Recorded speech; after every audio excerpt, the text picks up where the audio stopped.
একটা লোক একটু মোটা টাইপের লোকটা খায়, একটু মোটা মোটা লোকগুলা দেখবেন বেশি খায়। তো লোকে জিজ্ঞেস করছে, তুই রোজা রাখিস? কয় না, 17-18 ঘন্টা রোজা রাখতে আমার কষ্ট হয়।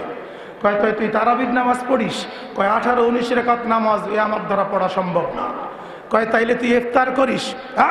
তুই আমার কি কাফের মনে করছিস? রোজা রাখি না, নামাজ পড়ি না, তো কি হয়েছে? ইফতারিতে মাপ নাই। যাই হোক, আমরা ওয়াজের জার্নি শুরু করব খুব অল্প সময়। আপনারা আমাদের সঙ্গে ওয়াজের জার্নিতে আছেন তো? বলেন ইনশাআল্লাহ। আসুন। আলহামদুলিল্লাহ,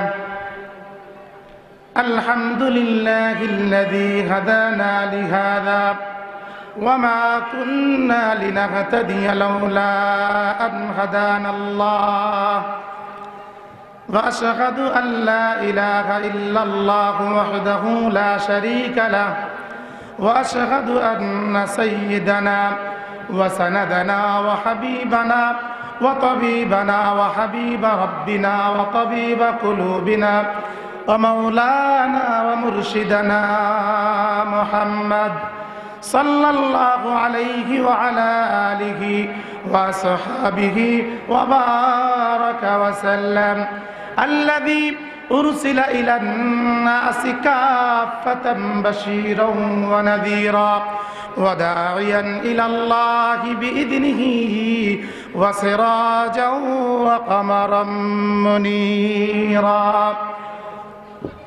وقد قال الله تعالى في كلامه المجيد وفي فرقان الحميد أعوذ بالله من الشيطان الرجيم بسم الله الرحمن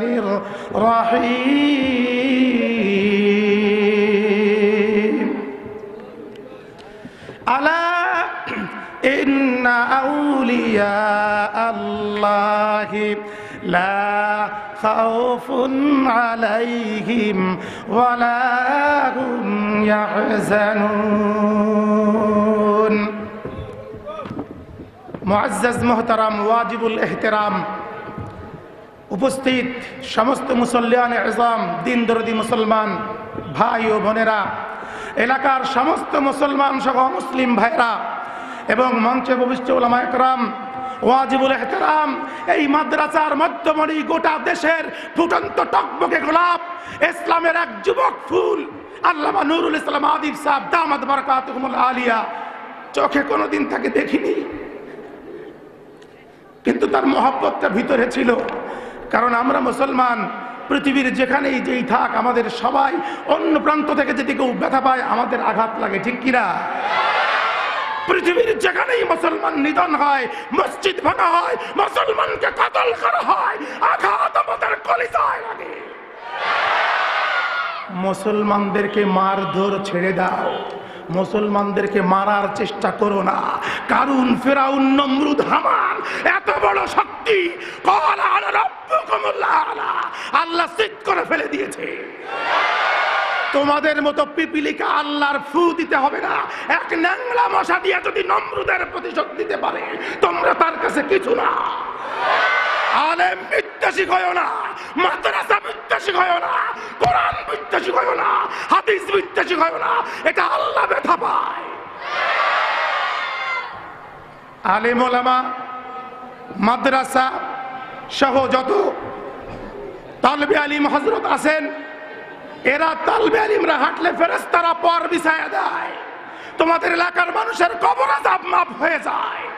আদিব সাহেব হুজুর যখন হাঁটে, আল্লাহর রহমতের ফেরেশতা তাকে পর বিছায়া দেয়। এমন একজন মানুষের বদৌলতে হাজার হাজার আলেমের ফ্যাক্টরি যেখানে আল্লাহ করেছে, এরকমের হাজারো আদিব সাহেব বাংলাদেশে আল্লাহ তৈরি করে দিয়েছে। সুতরাং আলেমদেরকে বাস দেওয়া যাবে?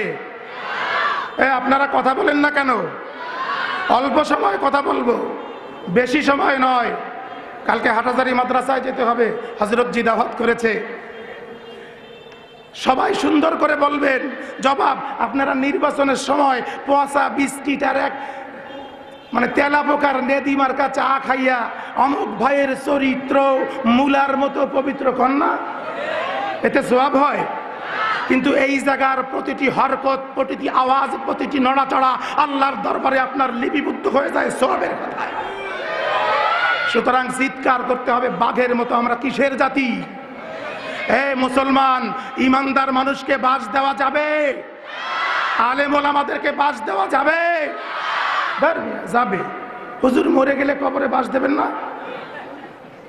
হুজুরের কি খালি রাখবেন না? বাস দিবেন, কেটে কেটে সাইজ করে সুন্দর করে হুজুরকে ঢেকে দিবেন, আল্লাহর খবর করে দিবেন, মিনহা খালাকনাকুম ওয়া ফীহা নুঈদুকুম ওয়া মিনহা নুখরিজুকুম তারাতান উখরা।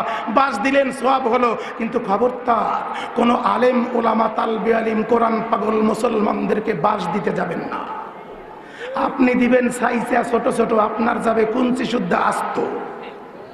কথা কয় না? ঠিক না? একটু মানুষ তখনই মানুষ হয়, আমরা হলাম আশরাফুল মাখলুকাত। আমরা কি? আচ্ছা, সব মানুষ আশরাফুল মাখলুকাত? তাহলে তো আল্লাহ বলতো না কাল আনআম, কেমন যেন ওইগুলা জানোয়ার, কয় বালহুম আদল, ওরা জানোয়ার তো চারি পায়, ওরা দো পায়, ওরা জানোয়ারের থেকেও নিকৃষ্ট।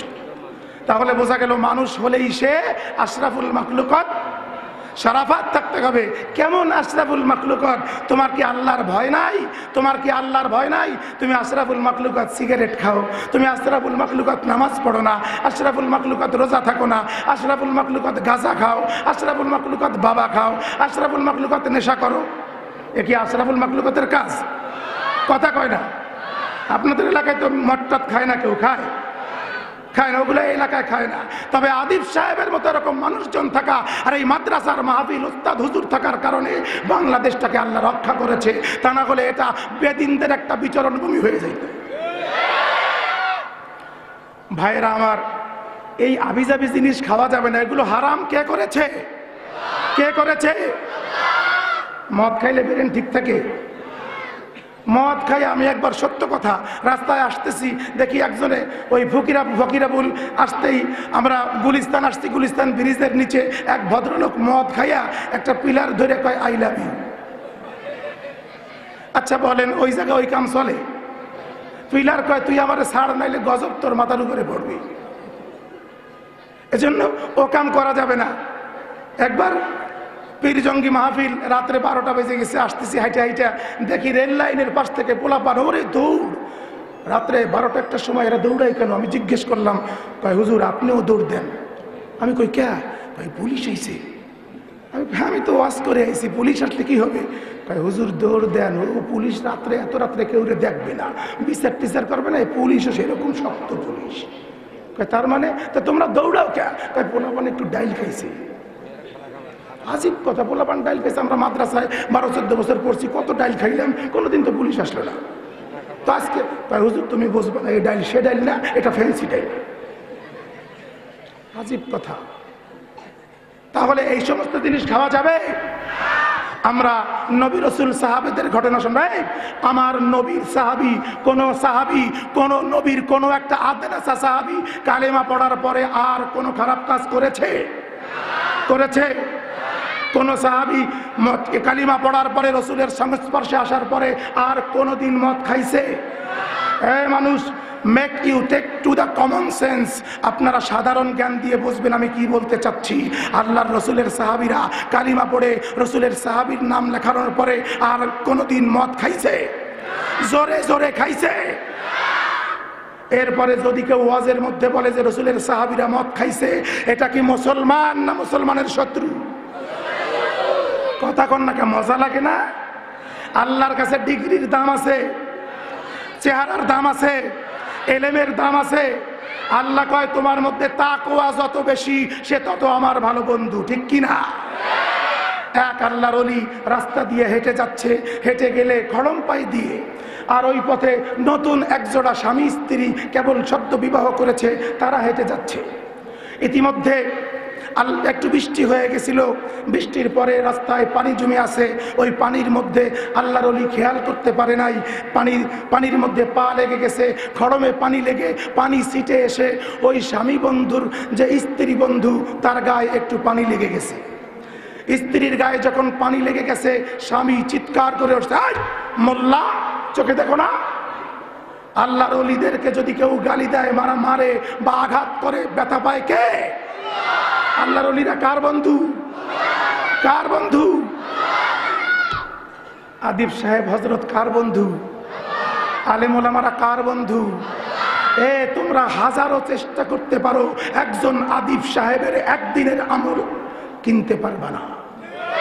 তোমরা হাজার চেষ্টা করো, একজন আদিব সাহেবের এক রাতের আমল জীবন ভর শেষ করতে পারবা না। সুতরাং এরকম জিনিস আল্লাহ মাঝে মাঝে পাঠায়, সব সময় নয়। এটা আমাদের জন্য নেয়ামত, ঠিক কিনা? হেঁটে যাচ্ছে, যখন একটু পানি লেগেছে, তার গলা গায়ে পানি লাগলে ওই ছেলে বন্ধু বলতেছে আমার স্ত্রীর গায়ে তোর পায়ের জুতার পানি লাগছে, তুই চোখে দেখলি না? দুর্ব্যবহার। লোকটা বলতেছে ভাই আমার ভুল হয়ে গেছে, আর হবে না, আমি আমার জামা দিয়ে আমার পাগড়ি দিয়ে মুছে দিচ্ছি, সমস্যা নাই। মুছে দিলে কি হবে? মুছে দিলে কি আর আমার হবে? এক কথায় দুই কথায় আল্লাহর অলির গালের মধ্যে একটা চড় মেরে দিছে। কষ্ট পাইছে তিনি, আল্লাহর অলিরা কষ্ট পাইলে কে কষ্ট পায়? হুজুর হেঁটে চলে গেছে, 1 কদম 10 কদম 5 কদম করে যখন একটু দূরে চলে গেছে, ওই লোকের স্বামী সঙ্গে সঙ্গে কেমন যেন পেটের মধ্যে ব্যথা অনুভব করে পড়ে জায়গায় ইন্তেকাল করেছে। কার গজব? কার গজব? সঙ্গে সঙ্গে লোকজন জড়ো হয়ে গেছে, বলতেছে আপনার স্বামী কেমনে মারা গেল ভাই? বলতেছে ওই হুজুর আমার স্বামীটাকে মেরে ফেলেছে। হুজুর মারছে? হুজুর কয় আল্লাহর কসম আমি ওর গায়ে হাত দিইনি, বরং ও আমাকে চড় মেরেছে। আমি আরো মুখটা চেপে ধরে বলেছি, আল্লাহ তোমার এই বান্দা এই চড় খাওয়ার উপযুক্ত। এত বড় বড় 2টা চোখ থাকতে রাস্তার পানি দেখে চললো না, আর এক মুসলমানকে কষ্ট দিয়ে ফেলাইছি, আল্লাহ তুমি আমারে মাফ করে দাও। তবে মনে মনে ভাবছে আল্লাহ এই চড়টা তো আমাকে না দিলেও পারত। এতটুকু কষ্ট তার ভিতরে আসার কারণে আমার গলা বন্ধ হয়ে যাচ্ছে। যত সময় সম্ভব ইনশাল্লাহ, আপনারা কিছু মনে করবেন না, ইনশাল্লাহ বলেন ইনশাআল্লাহ। তো যখন বলছে যে আমার এই আমি চড় মারিনি, আমাকে উল্টা তারা মেরেছে, বলছে আল্লাহ আমাকে এই চড়টা তো সে না দিলেও পারত। সঙ্গে সঙ্গে আল্লাহ গজব দিয়ে তার স্বামীর শেষ। কয় হুজুর আমি বুঝতে পেরেছি আপনার মনে ব্যথা পেয়েছেন, আল্লাহ আপনার দোয়া কবুল করেছে, আপনার কারণে আমার স্বামী ইন্তেকাল করেছে। হুজুর ডাক দিয়ে কয় শোন, তুই তোর স্বামীর বন্ধু, তোর স্বামী তোর বন্ধু, তুই তোর স্বামীর বন্ধু, তোরা 2 জন পরস্পরের বন্ধু। তোর গায়ে পানি লেগেছে, তুই কষ্ট পেয়েছিস, তোর স্বামীর দিলেও কষ্ট পেয়েছে, সহ্য করতে না পেরে আমাকে মেরেছে। আমারও তো একজন বন্ধু আছে, আমারও তো একটা বন্ধু আছে, আমার বন্ধুর গায়ে সহ্য হয় নাই, যখন আমার গায়ে চড় মেরেছিস, আমার বন্ধু তার থাবা তোর গায়ে মেরেছে, আর আমার বন্ধুর থাবা সহ্য করার মতো ক্ষমতা তার হয় নাই, তাই ইন্তেকাল করেছে। সুতরাং আল্লাহর ওলিদের গালি দেওয়া যাবে? অলি আল্লাহদের কোন রকম কোনোভাবে অলি আল্লাহদের বিরুদ্ধাচরণ করা যাবে? অলি আল্লাহ যারা, তাদের সঙ্গে সম্পর্ক আল্লাহর সরাসরি। হযরতে ওমর রাদিয়াল্লাহু তাআলা আনহু তার ছেলে স্কুলে পড়ে হযরতে হুসাইনের সঙ্গে, হুসাইন রাদিয়াল্লাহু তাআলা আনহু বলতেছে একদিন ওনার হাতের মধ্যে একটা কলম ছিল, কলম বুঝেন তো? কলম তো লিখতেছে, ইচ্ছা করে কলমটা ফেলে দিয়েছে, ইচ্ছা করে। ক্লাসের মধ্যে ওমর রাদিয়াল্লাহু তাআলা আনহুর ছেলে এবং হুসাইন একই ক্লাসের ছাত্র, ইচ্ছা করে কলমটা ফেলে দিয়েছে। কলম ফেলে দিলে ডাক দিয়ে বলতেছে, এই আব্দুল্লাহ ইবনে ওমর আমার কলমটা উঠিয়ে দাও। তো আদবের জন্য কলমটা উঠিয়ে দিছে, আবার ফেলে দিয়েছে, এই আব্দুল্লাহ ওমরের ছেলে আমার কলমটা উঠিয়ে দাও। ছোট্ট হুসাইন বারবার, দ্বিতীয়বার যখন ফেলেছে আবার উঠায় দিছে, তৃতীয়বার আবার ইচ্ছা করে ফেলে দিয়েছে। হযরতে ওমরের ছেলে দেখতেছে যে ইচ্ছা করে হুসাইন কলম ফেলে আর আমারে উঠাইতে কয়, তো ভিতরে একটু রাগ লেগে গেছে। আমিরুল মুমিনিনের ছেলে, প্রেসিডেন্টের ছেলে, যার হুকুমে অর্ধ পৃথিবী শাসন হয়, বলতেছে হুসাইন আপনি ইচ্ছা করে বারবার কলম ফেলে দিয়ে আমাকে উঠাতে বলেন কেন? কয় গোলামের বাচ্চা গোলাম, আমার কলমটা উঠাই দে। আরো রাগ হইছে, প্রেসিডেন্টের ছেলেকে গোলামের বাচ্চা গোলাম, উনি কলম উঠে দিছে ঠিকই, দৌড় মেরে বাইরে গিয়ে হজরতে ওমরের আদালতে কেস করে দিছে। আব্বাজান, আমি আপনার সন্তান, আমি প্রেসিডেন্টের ছেলে, আমি ভালো মেধাবী ছেলে, আমার সঙ্গে হোসাইন রাদিয়াল্লাহু তাআলা আনহু পড়ে, সে আমাকে গোলামের বাচ্চা গোলাম বলেছে। আমাকে গোলাম বললে কোনো অসুবিধা ছিল না, সে আপনাকেও গোলাম বলেছে, এর বিহিত করতে হবে, বিচার করতে হবে। হযরত ওমর বলে, এই কথাটা কি সত্যি? কয় জি আব্বা, সাক্ষী আছে।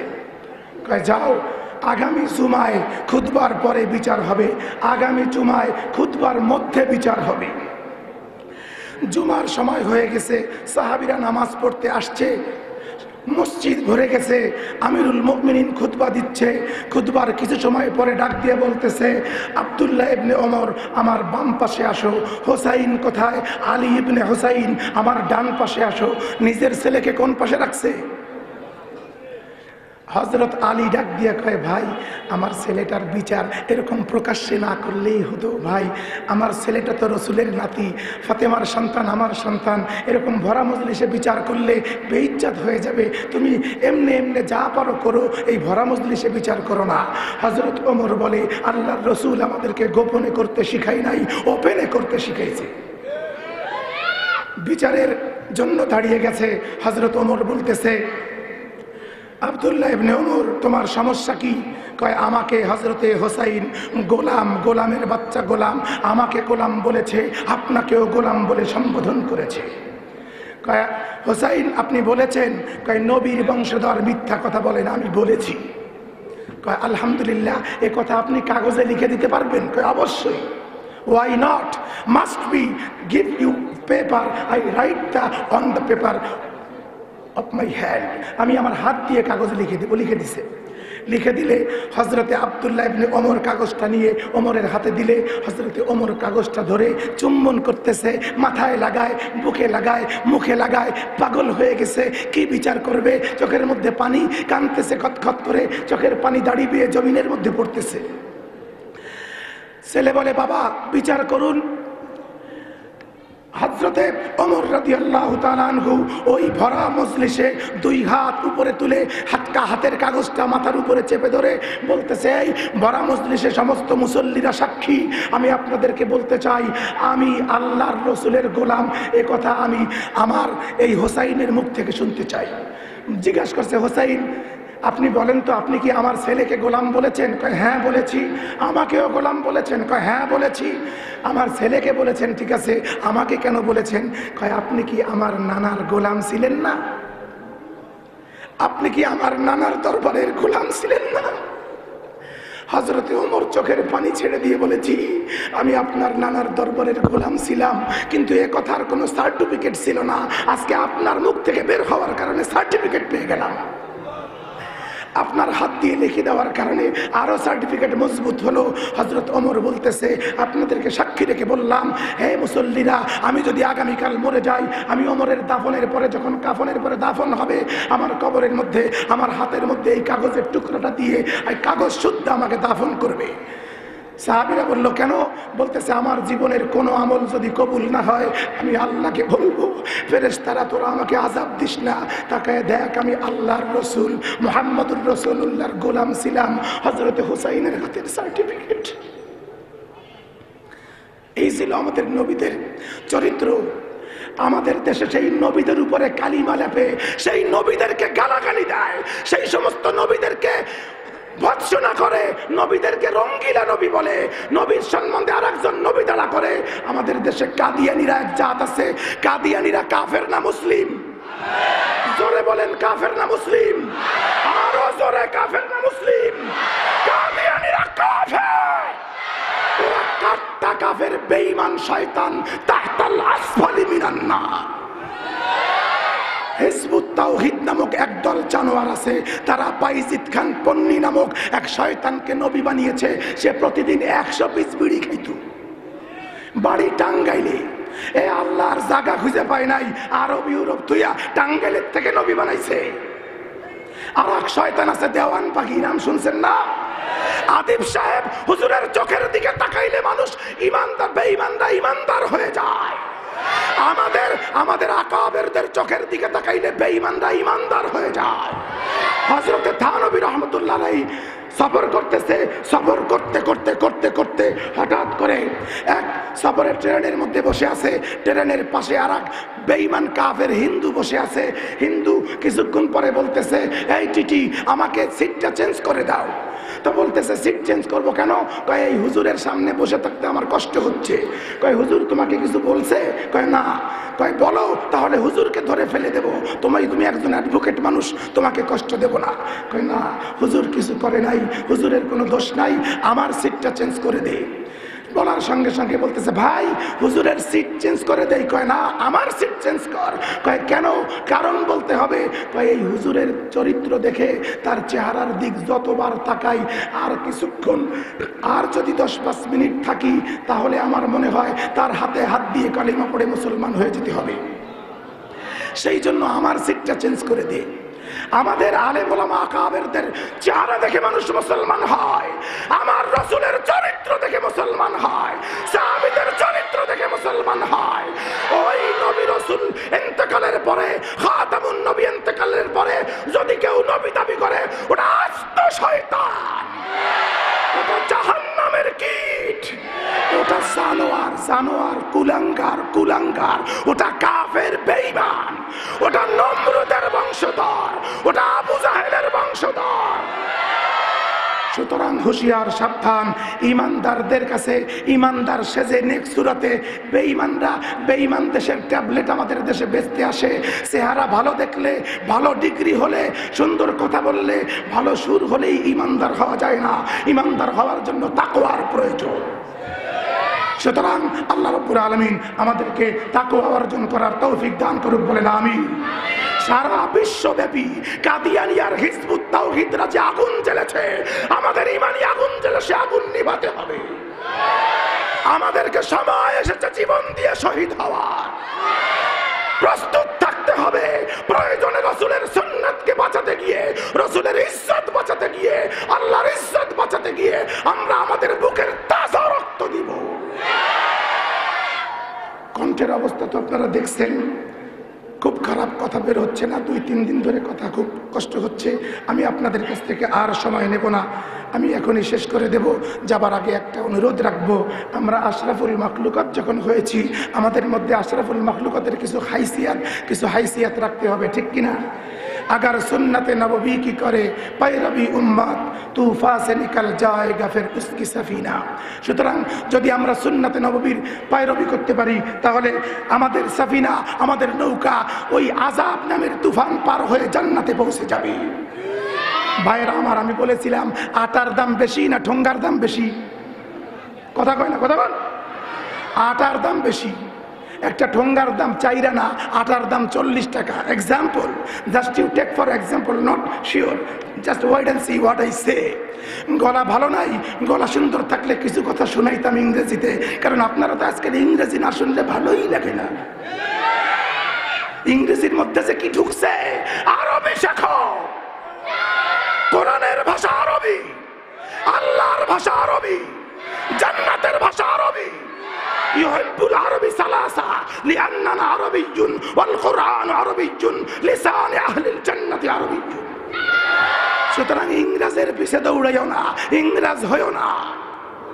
কিয়ামতের মাঠে পিটাইয়া ABCD বাইর করে সোজা করে ফেলাবে। আটা কিনতে গেছে, শেষ করে দেব আমি। আটা কিনতে গেছে, যে বলতেছে ভাই আমার মতো এক পাগল আর কি, আপনাদের মতো বুদ্ধিমান না। আটা কিনতে গিয়ে বলতেছে আমাকে 2 কেজি আটা দাও। কয় কি করবেন? কয় রুটি বানায় খাবো। কয় তাই নাও, তোমার পত্র কই? কয় পাত্র নাই, আমার হাতে দাও। কয় কি আটা হাতে দেবো 2 কেজি দাও? তো কয় না, হাতে দেওয়া যাবে না। কয় তোর বাপের টাকা দে। দোকানদার কয় কি আমার বাপের টাকা না, তোর টাকা, তোর বাপের টাকা। ঠিক আছে, বাসও তোর কুঞ্চি, তোর যেটা খুশি হয়নি। তো কইছে হাতে দাও, হাতে দিছে। কাল বৈশাখী ঝড়, আম পড়া ঝড়ের দিন, আটা নিয়ে বাড়ি আসতেছে। বাড়ি আসতে 1 কিলোমিটার দূর, মাঝে মাঝে বাতাস এসে আটা মুখে মাইরে দিছে। কবরস্থানের পাশ দিয়ে হাঁটে, লোকেরা কয় ওরে আল্লাহ, কবরস্থান থেকে মুর্দা উঠে দৌড় দিছে। খানিক পরে একটু বৃষ্টি আসছে, আটা ধুয়ে গেছে। বাড়ির দরজায় যে বউরে কয় সকিনা দরজা খোল। কয় কিনলে গিয়া কয় আটা রাখবো বা শুনান। সকিনা দরজা দিয়ে দেখে ওরে সুবহানাল্লাহ, জীবনে কোনোদিন নামাজ পড়ে নাই, পশ্চিম দিক শীত হয়েও পড়ে নাই। এই লোক আজকে লম্বা চওড়া মোনাজাত নিয়ে দাঁড়ায় রয়েছে দরজার সামনে। সকিনা কয় বাবাজান মোনাজাত কেন এত লম্বা? কয় কথা প্রশ্ন, আটার বাটি আন। আটার বাটি আনছে, আনার পরে কয় আটা দাও। আটা তো ছিল, গেল কই? কয় তোরে দাঁত ফেলাই দেবো, আটা ছিল কই ছিল? তোর দিয়ে হাত ধোয়া। কার আল্লাহর কিরে আটা কিনছি 2 কেজি আছে, ভালো করে খোঁজ। সকিনা কয় কি আটা 2 কেজি? কয় ভালো করে খোঁজ। তো কয় আটা নাই। পরে বলতেছে যে আটা কই? কয় কিনছিলাম, বৃষ্টিতে হাওয়ায় গেছে গা। আচ্ছা বলেন তো এর আটা নষ্ট হওয়ার কারণ কি? ঠোঙ্গাকে অমূল্যায়ন করার জন্য, ঠোঙ্গার দাম না দেওয়ার কারণে আটা শেষ, ঠিক কিনা? সুন্নাত, আমি দাম বলি নাই, মান বলি নাই, আমি বুঝানোর জন্য বলতেছি। আটা হলো ফরজ আর ঠোঙ্গা হলো সুন্নাত। এই রাসূলুল্লাহর ঠোঙ্গার মধ্যে না ফেলাইলে আপনার কোনো ফরজ ইবাদত আল্লাহর কাছে পৌঁছায় না। আল্লাহর নবী পোস্টমাস্টার, এই পোস্টমাস্টারের সিল ছাড়া কোনো চিঠি আল্লাহর কাছে পৌঁছায় না। সুতরাং যারা বলে সুন্নাত লাগে না, যারা বলে কাজা নামাজ পড়তে হয় না, যারা বলে পর্দা লাগে না, যারা বলে সাহাবীরা মদ খেয়েছে, এরা নবীর শত্রু, এরা সাহাবীদের শত্রু, এরা মুসলমানের বন্ধু নয়, এরা বেজাতিদের ট্যাবলেট বেচতে আসছে। আদিব সাহেবের মতো হাকিমুল উম্মতের কাছ থেকে ট্যাবলেট খাও, তোমাদের ঈমান ভালো হয়ে যাবে। ট্যাবলেট খেতে হবে আদিব, আদিব নুরুল ইসলাম আদিব সাহেবের ট্যাবলেট। এরা হাকিমুল উম্মত। আল্লামা আহমদ শফি ট্যাবলেট খেতে হবে, তারা হাকিমুল উম্মত। আশরাফ আলী ট্যাবলেট খেতে হবে, ওরা হাকিমুল উম্মত। এই উলামা বাজার থেকে শুরু হবে ইসলামের আন্দোলন। নোয়াখালী বাংলাদেশের সর্বপ্রথম শিক্ষিত মানুষের খনি। এখানকার মানুষ না থাকলে, এই নোয়াখালী ফেনী না থাকলে গোটা বাংলার মানুষ আজও অশিক্ষিত মূর্খ থাকতো। সুতরাং জেগে ওঠো, তোমরা বীরের জাতি, আলীর বংশধর, বক্ষ চিরে রক্ত চষো, শেষ করো বর্বর। তোমাদের আর কিছু নাই, তোমরা হোসাইনের বংশধর। তোমরা গর্জে ওঠো। তোমরা একবার যদি লাফ দিয়ে উঠতে পারো, বেদিন কাফের মুশরিক পালাবার পথ খুঁজে পাবে না। জুতা ধুয়ে পালাবে, ওই জুতা বেচে আমরা বোর্ডিং এর পোলাপান খাওয়াবো। সুতরাং হুঁশিয়ার, সাবধান। It is not only for talk. I said just for love with you because I am a Muslim. I have own constitution and my constitution name of Quran. What is this? Quran কি? আমাদের কনস্টিটিউশনের নাম কি? Not only for man, any kind of man in the territory. বলেন সুবহানাল্লাহ। সুতরাং আমাদেরকে এই কোরআনের সংস্পর্শে এসে আমাদের ডাস্টবিন থেকে জান্নাত পর্যন্ত যেতে হবে, ঠিক কিনা? হযরত বেলালকে আল্লাহ, তার চেহারা ছিল না, ডিগ্রি ছিল না, তার আওয়াজ ভালো ছিল না, তারপরেও আল্লাহর রাসূলের কাছে কালিমা পড়ে মুসলমান হওয়ার কারণে আল্লাহর রাসূল বলেছে, বেলাল আজ থেকে তুমি আমার ঘরের কেয়ারটেকার। আল্লাহ কয়, ও রাসূল তোমার ঘরের কেয়ারটেকার বানাইলা, আমারও তো একটা ঘর আছে। তুমি যে মসজিদে নববী বানাইছো, এই মসজিদে নববী নামক এই আমার ঘরের মুয়াজ্জিন আর কেয়ারটেকার আমি আল্লাহ বেলালকে বানিয়ে দিলাম। ও মুসলমান, আর বলবো না, কোরআন হলো পরশ পাথর, এর সঙ্গে লাগার সঙ্গে সঙ্গে তুমি যত বড় ডাস্টবিন মার্কা মানুষ হও না কেন, তুমি স্বর্ণের মানুষ হয়ে যাবা। সুতরাং আমাদের রাজনীতি করতে হবে না, আমরা রাজনীতি চাই না, আমরা সোনার মানুষ বানাতে চাই। মদিনার মাটি স্বর্ণের না, তারপরেও মানুষ মদিনা সোনার মদিনা বলে কেন জানো? আল্লাহ রাসূলের সংস্পর্শে এসে সব মানুষগুলি সোনার মানুষ হয়েছিল। আমাদের ক্ষমতা উদ্দেশ্য না, গোটা দেশের মানুষ আল্লাহ বলা হয়ে গেলে ক্ষমতা এমনি আদিব সাহেবের হাতে, ক্ষমতা এমনি আহমদ শফির হাতে, ক্ষমতা এমনি আলেমদের হাতে, ঠিক কিনা? আমাদেরকে মানুষ করতে হবে, আর এই মানুষ গড়ার কারিগর এই মাদ্রাসায় ইন্ধন দিতে হবে, ঠিক কিনা? টুপির দিকে চাইলে যাদের চোখ লাল হয়, আলেমদের চাইলে তাদের ভালো লাগে না, চোখ উঠে বলাবো। শাহজালালের একজনের আজানে গৌরগোবিন্দর 7 তলা বিল্ডিং মাটির নিচে শা করে ঢুকে গেছে। সেই সব মুয়াজ্জিন এখনো আছে না? ঘুমায়া রইছে জাগাইছিলা আম সালা দুই ওডা হারাবি। যদি দেশে থাকতে হয় এটা মুসলমানের দেশ, এদেশে আর কিছু থাক না থাক এটা ইমানদারদের দেশ, এদেশে আর কিছু থাক না থাক এদেশে মুসলমান থাকবে, এদেশে আর কিছু থাক না থাক কোরআন থাকবে, এদেশে আর কিছু থাক না মাহফিল আর আতিফ সাহেবের মজমা থাকবে। যদি কারো ভালো না লাগে, can you go to hell, I don't care. কষ্ট হচ্ছে? আমারও তো কষ্ট হচ্ছে, ছেড়ে দেই, আর 1 মিনিট বলবো, দরকার নাই, হুজুর বসে আছে, ইনশাল্লাহ আবার কোনোদিন দোয়া করেন, গলা ভালো হলে একদিন শোনাবো। আদিব সাহেব হুজুরকে দেখতে আসছি, হুজুরকে কোনোদিন দেখি নাই, জান্নাতে তো হুজুরের সাথে যেন দেখা হয়, দোয়া করেন, বলেন আমিন। আর হুজুরকে দেখতে আসছি, হুজুরের দোয়া নিতে আসছি, আমরা হুজুরের ছাত্রের ছাত্রের ছাত্রের ছাত্রের ছাত্র, ওনার সাথে তুলনাই হয় না। উনি হলো জান্নাতি মানুষ, ওনার একটা ছাত্র যদি কবুল হয়ে যায় ওনাকে আল্লাহ জান্নাত দিয়ে দিবে, কিন্তু আমাদের তো কোনো শিওর নাই। এজন্য আমরা তার হাতে, তার সাথে, তাদের মতো ওলি আল্লাহ যারা আছে তাদের হাতে হাত দিয়ে তাদের সাথে আমরা চিৎকার করে নারায়ে তাকবীর বলতে বলতে জান্নাতে যেতে চাই।